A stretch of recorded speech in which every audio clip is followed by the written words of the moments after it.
Assalamualaikum warahmatullahi wabarakatuh. Teman-teman, kembali lagi di channel YouTube saya, Khairun Imam. Gimana nih kabar kalian? Semoga kita semua selalu diberi kesehatan, kemudahan, dan juga limpahan rezeki dari Yang Maha Kuasa, teman-teman ya.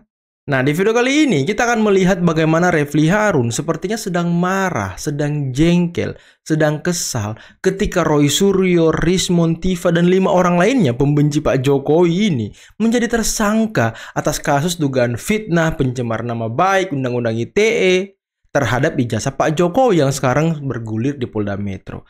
Kira-kira kenapa ya Refly Harun ini kesal dan tidak terima? Apakah nanti Refly Harun tidak punya bahan lagi untuk membuat video YouTube, teman-teman? Apakah sumber penghasilan Refly Harun di YouTube akan menurun karena bintang tamu favorit dia ini, trio RRT ini, teroris ini akan dibui? Jadi ya dia nggak bisa lagi ikut mereka ke sana kemari ya kan, sebagai supporting system. Jadi otomatis ya bahan dia membuat video YouTube udah berkurang, teman-teman. Karena bisa kalian lihat video-video Refly Harun yang rame itu ya ketika membahas soal ijazah. Dan ketika 3 orang ini dibui, wah hilang teman-teman pencaharian Refly Harun. Nah, selain itu, kita juga akan melihat bagaimana Pradi Bersatu menguraikan pasal-pasal yang dikenakan kepada trio RRT atau teroris ini. Yang katanya sih pasal ini sangat-sangat mengerikan, teman-teman. Dengan ancaman hukuman yang juga sangat mengerikan. Waduh, bisa 2-3 kali pemilu nih mereka absen. Dan lagi, salah satu pakar hukum dari Universitas Indonesia membeberkan sebuah fakta mengejutkan mengenai trio RRT atau teroris ini. Yang dimana beliau menyebutkan bahwa Roy Suryo CS sudah kalah 6-0 dari Pak Jokowi. Waduh. Luar biasa ya. Nah, dan terakhir kita akan menyimak bagaimana penjelasan dari Bang Boni Hargens yang sekaligus menskakmat salah satu bintang tamu dan host di TV yang semakin menyudutkan Mas Wapres Gibran dan juga Pak Jokowi terkait dengan ijazahnya. Tapi sebelum kita mulai videonya, jangan lupa like, subscribe, dan share. Dan tanpa perlu berlama-lama lagi, mari kita mulai videonya berikut ini. Saya orang yang paling tidak setuju dengan pidana sebentar-bentar lapor polisi. Apalagi dibilangin ada apa tiba-tiba lapor polisi kampungan ya. Sudah lapor polisi itu sebenarnya. Kenapa? Yes, ini kita berdemokrasi. Kalau mau berdemokrasi, ya berbeda pendapat biasa aja. Berbeda pendapat, tiba-tiba Anda mendapatkan sebuah informasi yang tidak mengenakan, ya sudah klarifikasi aja atau diam aja kalau seandainya memang Anda anggap tidak benar. Jadi tidak perlu kemudian stres dia loh. Coba lihat mukanya tuh. Polda Metro Jaya. Coba lihat mukanya tuh.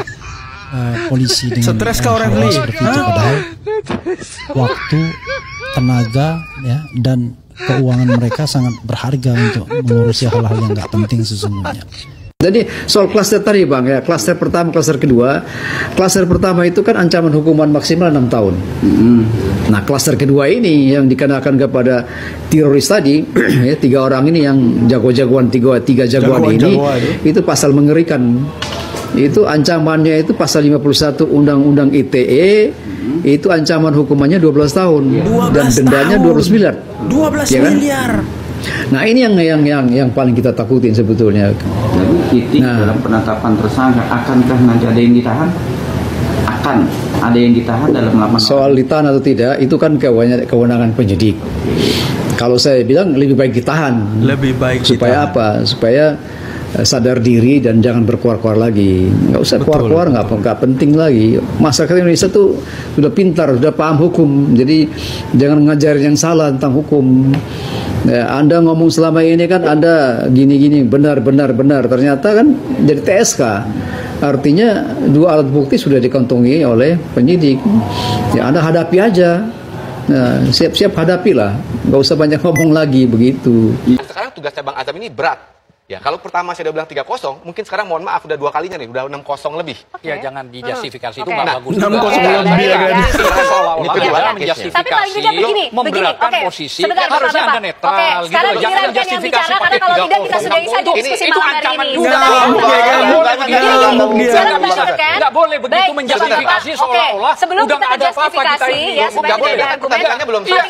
Nggak perlu bahasa itu Mas Aristo disampaikan. Biarkan saja lah prosesnya. Kalau semuanya bisa menahan diri ya. Sesuai dengan Bapak-bapak semuanya bisa. Hostnya pusing ya kan. Tolong hargai ruang diskusi ini. Kalau tidak bisa, kita tidak akan lanjutkan pembahasannya karena sekarang giliran Bang Aristo. Paling tidak kita ingin tahu singkat saja Bang Aristo supaya kasus ini tidak menjadi gaduh seperti apa.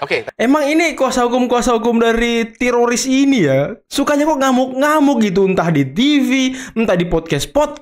Kok mereka ini doyan ngamuk gitu? Apakah emang tabiat mereka suka marah-marah, teman-teman? Jadi saya katakan begini, sekarang tugas dari Bang Azam ini untuk melawan kebenaran yang sudah dideklarasikan versi kepolisian. Nah, ini tidak gampang karena posisinya ini sudah terus bergulir dan naik against kliennya Bang Azam. Tadi pertama udah penyidikan, sekarang tersangka. Artinya sudah semakin step closer kepada pemidanaan, ya. Artinya step closer kepada pemidanaan. Nah, sayangnya lagi, hukum acara pidana kita tidak memberikan instrumen yang cukup kuat untuk melawan kebenaran versi otoritas tadi. Itu yang tadi saya bilang tadi, bahwa boleh aja mengajukan ahli, mengajukan saksi, tapi kesimpulan kalau sudah dibuat susah untuk changing the game itu. Jadi begitulah kira-kira lanskap kita melihat persoalan ini. Masing-masing pihak sebelum ditentukan. Itu versi KUHAP. Harusnya diterima dulu ahli. Baik, sudah cukup Bang Azam.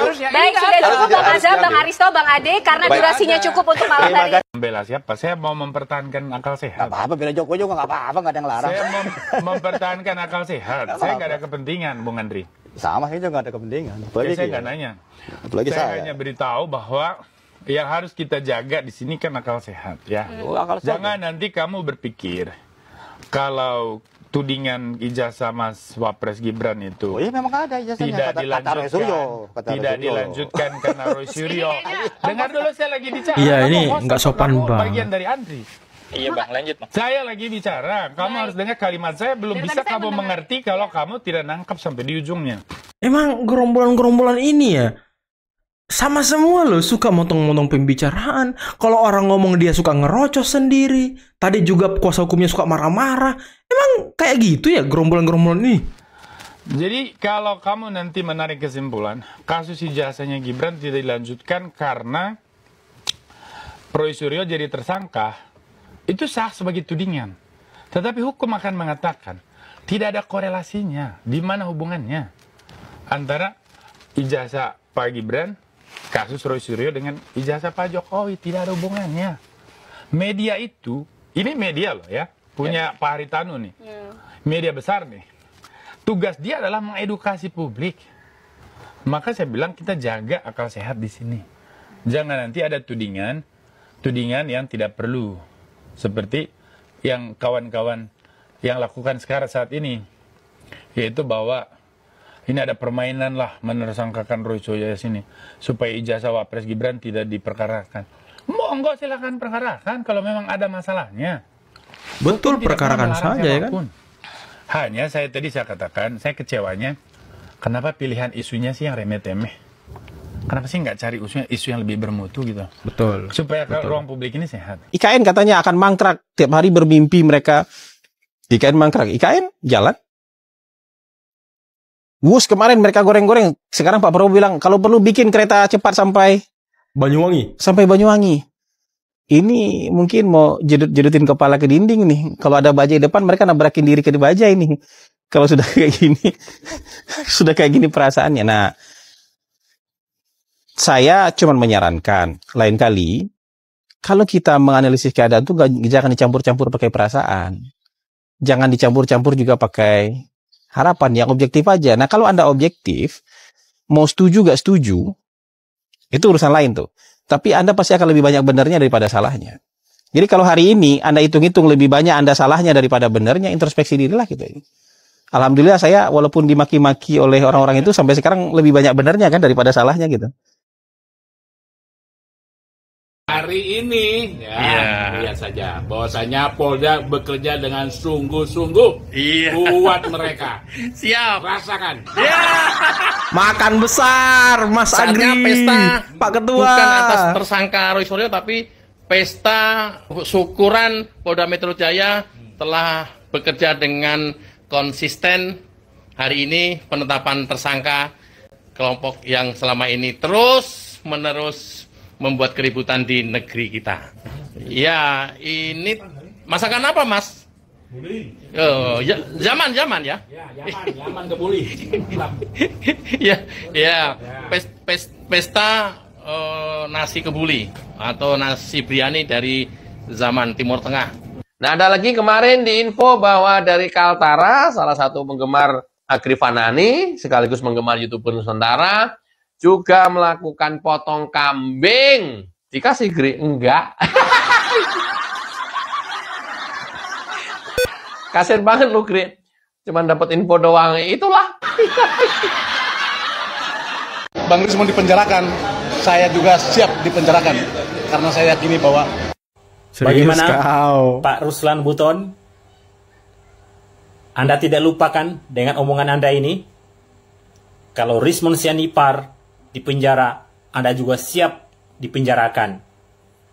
Berarti, kalau Rismon Sianipar dipenjara, Anda juga siap ikut ke dalam penjara untuk menemani dia. Itu harus ditepati loh. Ya, Anda sudah berucap. Buktikan kalau Anda seorang gentleman. Pak Prabowo menyampaikan dukungan politik terhadap Prabowo waktu kontestasi lalu yang menyebabkan beliau menang, itu kan tidak selalu akhirnya kita menduga bahwa itu soal kecurangan. Tapi kita harus pahami juga bahwa dukungan publik terhadap Pak Jokowi kan cukup besar.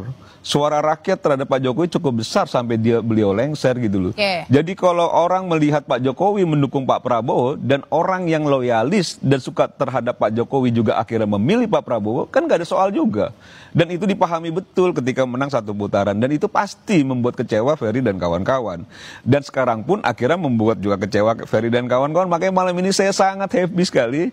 Dan mudah-mudahan teman-teman yang selama ini ingin mendorong terus perpecahan antara Pak Prabowo dan Pak Jokowi sudah reda sudah. Kan gitu ya. Jangan juga akhirnya selalu dicari-cari lagi persoalan-persoalan. Jangan-jangan yang menggaruk ketika tidak gatal itu Ferry dan kawan-kawan gitu loh. Bukannya Pak Prabowo gitu. Benarkah seperti itu Mas Ferry? Happy sekali. Ya, yang mengeluarkan pernyataan seperti ini kan bukan Ferry Amsari, Presiden Prabowo Subianto. Kedua, dari pernyataan Bang Mardi ini menarik loh. Beliau baru saja menyatakan bahwa yang menang sesungguhnya itu bukan Prabowo, tapi orang memilih Prabowo karena Jokowi. Sebuah statement yang meragukan keterpilihan Pak Prabowo di mata publik. Jadi seolah-olah inilah jasa Jokowi yang ingin dijelaskan oleh Pak Mardi, yang kemudian membuat Prabowo tergantung-gantung kebutuhan.